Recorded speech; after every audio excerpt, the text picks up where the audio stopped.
انس بن مالک کے پاس ایک شخص آیا اور اس نے حجاج بن یوسف کی شکایت کی کہ بڑا ظالم گورنر امیر بنا ہے.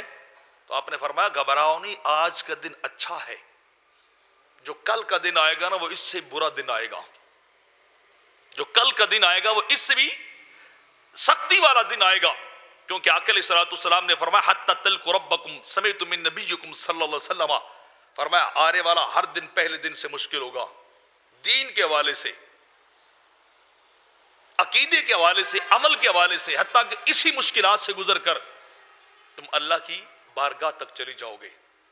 میرے آقا علیہ الصلوۃ والسلام نے فرمایا ایک وقت آئے گا انگاروں پہ چلنا آسان ہوگا، دین پہ چلنا مشکل ہو جائے گا.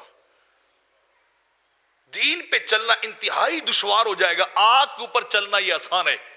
کیوں؟ یا تو دین کو گڈ مڈ اتنا کر دیا جائے گا، تلبیس اتنی آ جائے گی، اختلاط اتنا، مکس اپ اتنا کر دیں گے لوگ کہ حقیقت کا پتہ نہیں چلے گا، پتہ ہی نہیں ہوگا. یا پھر یہ ہے کہ لوگ دین پہ عمل کرنا چھوڑ جائیں گے، شریعت کے مطابق زندگی، سنت مصطفیٰ کے مطابق اپنی زندگی گزارنا چھوڑ جائیں گے.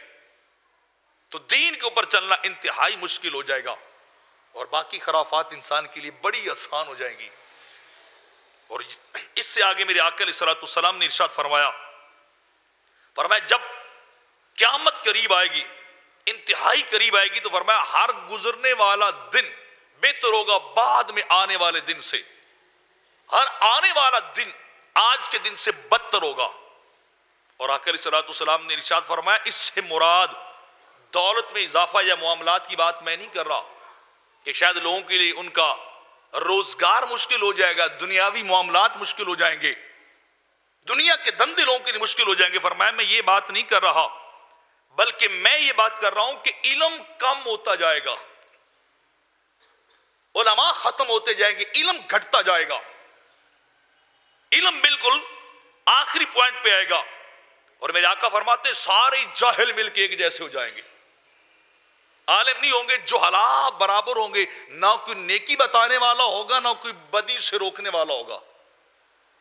ایسا وقت آئے گا اور پوری محفل بھری ہوتی، نیچے والے بھی وہی، اوپر والے بھی وہی، اوپر سے گمراہیاں پھیلائی جاتی ہیں، اوپر سے قرآن و حدیث کے خلاف باتیں پھیلائی جاتی ہیں، اور نیچے والے سن سن کے اس کو دین کا حصہ سمجھ رہے ہوتے ہیں. پوری مجلس ہی جہلاء کی جمع ہوتی، پوری محفل ہی گمراہوں کی ہوتی ہے، پوری محفل ہی اجڑ لوگوں کی جمع ہو چکی، اوپر نیچے والے برابر ہو گئے.